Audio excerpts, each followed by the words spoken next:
Doctor ಜೈ ಭಗವಾನ್ ನೇತೃತ್ವದ ತಂಡ 3 ದಿನಗಳ ಕಾಲ ಜಿಲ್ಲೆಯ ಚಿಕ್ಕಬಳ್ಳಾಪುರ, ಗೌರಿಬಿದನೂರು ಹಾಗೂ ಬಾಗೇಪಲ್ಲಿ ತಾಲೂಕಿನ ಸುಮಾರು 16 ಗ್ರಾಮ ಪಂಚಾಯಿತಿಗಳಿಗೆ ಪ್ರವಾಸ ಕೈಗೊಂಡು ಜಲಜೀವನ್ ಮಿಷನ್ ಯೋಜನೆಯಡಿ ಕೈಗೊಂಡಿರುವ ಬಹುಗ್ರಾಮ ಕುಡಿಯುವ ನೀರು ಯೋಜನೆ, ಮನೆ ಮನೆಗೆ ನಳ ಸಂಪರ್ಕ ಕಲ್ಪಿಸುವ ಮನೆ ಮನೆ ಗಂಗೆ ಯೋಜನೆ, ಸ್ವಚ್ಛ ಭಾರತ್ ಮಿಷನ್ ಯೋಜನೆಯಡಿ ವೈಯಕ್ತಿಕ ಗೃಹ ಶೌಚಾಲಯಗಳ ನಿರ್ಮಾಣ ಮತ್ತು ಬಳಕೆ, ಸ್ವಚ್ಛ ಸಂಕೀರ್ಣ ಘಟಕ, ವೈಯಕ್ತಿಕ ಹಾಗೂ ಸಮುದಾಯ ಇಂಗು ಗುಂಡಿ, ಬೂದಿ ನೀರು ನಿರ್ವಹಣಾ ಕಾಮಗಾರಿಗಳು ಸೇರಿದಂತೆ ವಿವಿಧ ಗ್ರಾಮ ಪಂಚಾಯಿತಿಗಳಿಗೆ ಭೇಟಿ ನೀಡಿದ ಕೇಂದ್ರ ತಂಡ ವಿಡಬ್ಲ್ಯೂಎಸ್ಸಿ ಸಮಿತಿಗಳ ರಚನೆ, ಅವುಗಳ ಕಾರ್ಯವಿಧಾನದ ಬಗ್ಗೆ ಪ್ರಾತ್ಯಕ್ಷಿಕೆಗಳ ಮೂಲಕ ಮಾಹಿತಿ ಪಡೆದು ಗ್ರಾಮೀಣ ಪ್ರದೇಶಗಳ ಪ್ರತಿ ಕುಟುಂಬಗಳಿಗೂ ಗುಣಮಟ್ಟದ ಕುಡಿಯುವ ನೀರು ಸಿಗಬೇಕು ಮತ್ತು ಗ್ರಾಮೀಣ ಭಾಗದಲ್ಲಿ ಸ್ವಚ್ಛತೆ, ನೈರ್ಮಲ್ಯ ಕಾಯ್ದುಕೊಳ್ಳಬೇಕು ಎಂಬ ಸದುದ್ದೇಶದಿಂದ ಕೇಂದ್ರ ಸರ್ಕಾರ ಜಲಜೀವನ್ ಮಿಷನ್ ಹಾಗೂ ಸ್ವಚ್ಛ ಭಾರತ್ ಮಿಷನ್ ಎಂಬ ಮಹತ್ವಾಕಾಂಕ್ಷಿ ಯೋಜನೆಗಳನ್ನು ಜಾರಿಗೆ ತಂದಿದೆ.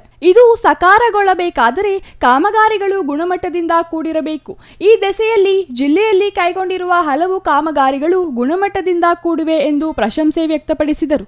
ಕ್ಷೇತ್ರ ಭೇಟಿಗೂ ಮುನ್ನ ಜಿಲ್ಲಾ ಪಂಚಾಯಿತಿ ಮಿನಿ ವಿಧಾನಸಭಾಂಗಣದಲ್ಲಿ ಜಲಜೀವನ್ ಮಿಷನ್ ಹಾಗೂ ಸ್ವಚ್ಛ ಭಾರತ್ ಮಿಷನ್ ಯೋಜನೆಗೆ ಸಂಬಂಧಿಸಿ ಅಧಿಕಾರಿಗಳು ಸಭೆ ನಡೆಸಿದರು.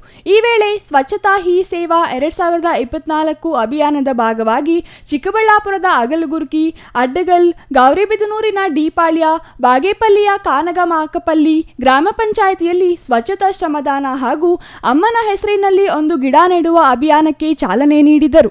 ಈ ಸಂದರ್ಭದಲ್ಲಿ ಸ್ವಚ್ಛ ಭಾರತ್ ಮಿಷನ್ ಯೋಜನೆಯ ಜಿಲ್ಲಾ ನೋಡಲ್ ಅಧಿಕಾರಿಗಳಾದ ಈಶ್ವರಪ್ಪ, ಗ್ರಾಮೀಣ ಕುಡಿಯುವ ನೀರು ಮತ್ತು ನೈರ್ಮಲ್ಯ ಇಲಾಖೆಯ ಕಾರ್ಯಪಾಲಕ ಅಭಿಯಂತರ ಚಂದ್ರಶೇಖರ್, ಜಲಜೀವನ್ ಮಿಷನ್ ಹಾಗೂ ಸ್ವಚ್ಛ ಭಾರತ್ ಮಿಷನ್ ಗ್ರಾಮೀಣ ಯೋಜನಾ ಜಿಲ್ಲಾ ಸಮಾಲೋಚಕರು ಮತ್ತಿತರರು ಹಾಜರಿದ್ದರು. News bureau, CTV news, Chikkaballapur.